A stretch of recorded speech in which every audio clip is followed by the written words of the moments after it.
Ili uwe wa kwanza kupata taarifa zetu, subscribe Moka Media kisha bonyeza alama ya kengele kuruhusu notifications. Usisahau like, kushare na comment kwa ajili ya taarifa zaidi. Moka Media. Majina naitwa Sindano Fredi Kimakungu, nafanya shughuli zangu hapa Msamvu Stand. Leo majira ya saa 9 kuna abiria kashuka kwenye gari, akawa amekaa chini, lakini kadri muda ulivyozidi kwenda tukashuhudia amelala chini. Alivyolala chini, baadaye tukaona hali yake ikabadilika na akawa amefariki papo. Kwa hiyo tukachukua hatua za kuweza kuangalia kwenye mfuko wake, tukakuta ana simu, lakini ndani ya mabegi yake tukagundua kwamba kulikuwa na shuka. Kwa hiyo tukachukua hatua za kuweza kumhifadhi, tukawa tumechukua shuka lile tukawa tumemfunika. Tukajaribu kufanya mawasiliano ya kuweza kutafuta ndugu zake, lakini hatujafanikiwa. Tulichokifanya sisi kama raia wa Msamvu Stand, tukaenda kutoa taarifa kituo cha polisi, na shughuli zingine tukawaachia maaskari. Taratibu zote zimeweza kufanyika. Tunawashukuru jeshi la polisi kwa kuweza kuja kuchukua huu mwili maeneo haya na kuweza kupeleka sehemu inayostahili, yani mochwari. Viashiria vilivyokuwa vinaonekana, mwili wake yani kiafya alikuwa amedhoofika.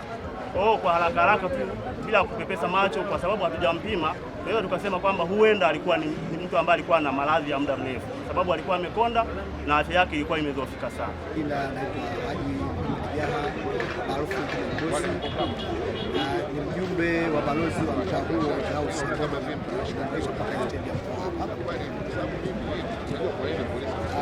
Kwa kifupi, leo toka asubuhi kwa nyumbani, lakini baada ya kufika Msamvu Stand hapa nikapata mwili wa kifupi ni kwamba yani sisi binadamu ni malengo tunajua kwa kweli. Kikubwa cha msingi tujiandae, kufanya ibada muda wote.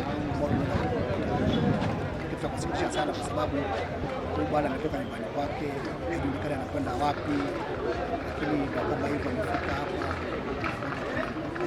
Basi kama kusema bila kwa jina naitwa Kabila, mwenyekiti wa usafirishaji stendi ya Msamvu. Mnamo majira ya saa 10 na kama dakika 16 tukiwa nyumbani tulipigiwa simu kwamba kuna abiria alikuwa ameshuka kwenye gari ya Damoro akiwa amefariki. Basi nilifika mpaka eneo la tukio na kweli nilikuta yule abiria akawa amekufa, na kweli nijaribu kuuliza kwa sababu yule abiria alishuka kwenye gari ya Costa ya Damoro. Katika kushuka hapa alichukua keki 2. Basi alipochukua zile keki, alipokaa tu akaanza kutafuna tu ile moja, tukaanza kukata. Basi pale akaona kwamba mtu amedondoka, basi na mauti kwa umefika katika eneo ile ambayo ya ofisi ya Mawio. Kwa hiyo tulitaarifu jeshi la polisi, na kama jeshi la polisi basi walikuja kuchukua mwili na kuweza kwenda nao kwa ajili ya uchunguzi zaidi. Wanahabari, kama mlivyoniuliza, kuna matukio mawili ya vifo ambavyo sio vya kawaida, kwa maana kwamba sisi jeshi la polisi tunatafuta ndugu wa mtu mmoja ambaye alikufa kwa ghafla akiwa kwenye stendi ya mabasi hapo maeneo ya Msamvu manispaa ya Morogoro. Hili tukio limetokea jana kwa maana ya Machi 22 mwaka 2026 jioni katika eneo la stendi kuu ya mabasi yaendayo mikoani, eneo la Msamvu, kata ya Mafisa, manispaa ya Morogoro. Marehemu baada ya kumpekua alifahamika kwa majina kwenye vitambulisho vyake kuwa ni Rubeni Masimba Chedego, ana umri wa miaka 70, ni mkulima, na kwa mujibu wa vitambulisho hivyo inaonekana ni mkazi wa Chalinze. Kwa hiyo uchunguzi wa awali umebaini kwamba marehemu alikufa ghafla muda mfupi baada ya kushuka kwenye gari la abiria akitokea Dar es Salaam kuja Morogoro. Kwa hiyo baada ya kushuka pale Msamvu alikwenda kupata haja ndogo, na akiwa huko aliishiwa nguvu, akadondoka na kisha kupelekwa hospitali ya mkoa wa Huduma. Hata hivyo ilithibitika kuwa alikuwa tayari amekwisha kufa kabla ya kufikishwa pale hospitalini.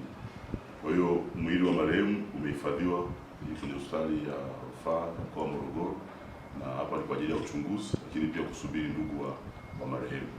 Kwa hiyo tumeweza kutambua anwani yake kupitia vitambulisho ambavyo alikuwa ameambatana nayo. Lakini pia jeshi la polisi linachunguza taarifa ya kifo cha Rajab Ali Mohamed. Huyu ni mtoto mwenye umri wa miaka 12, ni mkazi wa Ijava, ambaye alikutwa akiwa amekufa kwa kujinyonga nyuma ya nyumba yao ya kuishi. Hili tukio limebainika leo asubuhi, mapema asubuhi kabisa, Machi 23, 2026 katika kitongoji cha Kaloleni na kata ya Itaragwe, wilaya ya Gairo. Uchunguzi wa awali umebaini kuwa mtoto huyu siku ya jana tarehe 22 mwezi wa 3 2026 alikemewa na wazazi wake pamoja na wenzake wawili kwa vitendo vibaya vya wizi wa mahindi haya mabichi.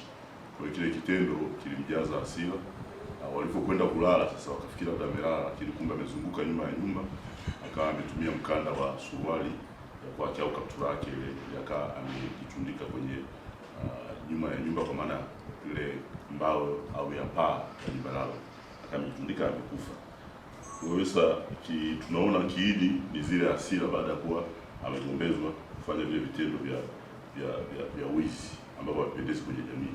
Kwa hiyo tupende kutoa wito tu kwa watoto kusikiliza vema mafundisho ya wazazi, walimu na viongozi wa kijamii ili wakuwe katika maadili mazuri, ili kuepuka tabia au mwenendo mbaya wa kujichukulia sheria mkononi kwa hasira kiasi cha kujifanyia ukatili unaosababisha kupoteza maisha. Na nalisema hili kwa sababu tumekuwa na matukio ya aina hii sasa yanazidi kuwa mengi yanayohusisha watoto wenyewe kujichukulia sheria za kutaka kujinyonga baada ya kuwa wamekemewa na familia zao.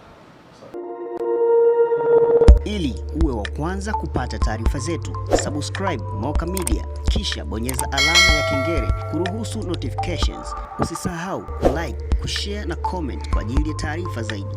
Moka Media.